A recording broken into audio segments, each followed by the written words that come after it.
अगर आज तुम्हारा भाई नहीं आए तो याद रखना कल भीड़ तो आएगी, लेकिन कोई अपना नहीं आएगा। ये कहानी नहीं है, ये हकीकत है। एक गांव में दो भाई रहते थे, एक ही छत के नीचे पले, लेकिन एक छोटी सी बात ने दोनों को अलग कर दिया। वक्त बदला, बड़े भाई ने अपने बेटे की शादी तय कर दी। निमंत्रण गया, कार्ड बंटे, दोस्त बुलाए गए, लेकिन छोटे भाई को बुलाना जरूरी नहीं समझा गया। शादी का दिन आया, बारात चली, ढोल बजे, लोग नाचे। हर कोई कह रहा था चिंता मत कर, हम हैं ना। लड़की के घर पहुंचते ही सब बदल गया।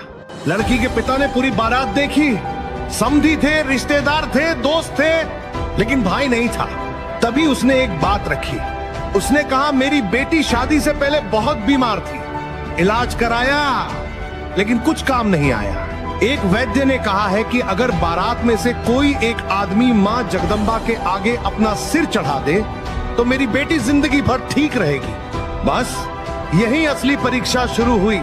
जो आगे चल रहे थे वो पीछे होने लगे, जो बड़ी बड़ी बातें कर रहे थे वो नजरें चुराने लगे। किसी ने कहा मैं अपनी जान क्यों दूं, किसी ने कहा ये पागलपन है। धीरे धीरे बारात खाली होने लगी। लड़के का पिता टूट गया। उसने कहा अगर कोई आगे नहीं आया तो शादी यहीं खत्म, बारात वापस जाएगी। उसी बारात का एक आदमी गांव लौटा और छोटे भाई को सब बता दिया। इतना सुनते ही छोटा भाई चुप नहीं रहा। उसने कहा आज मेरे भतीजे की शादी है, अगर बारात लौटी तो माँ बाप की इज्जत दफन हो जाएगी। अगर एक सिर चाहिए तो हम देंगे। वो अपने परिवार को लेकर बारात में पहुंचा, सबसे आगे खड़ा हुआ और बोला सर हम देंगे, माथा हमारा ले लीजिए। ये सुनते ही बड़े भाई की आंखें भर आईं। आज उसे समझ आया कि भीड़ तो बहुत होती है लेकिन अपना सिर्फ भाई होता है। तभी लड़की के पिता ने सब रोक दिया।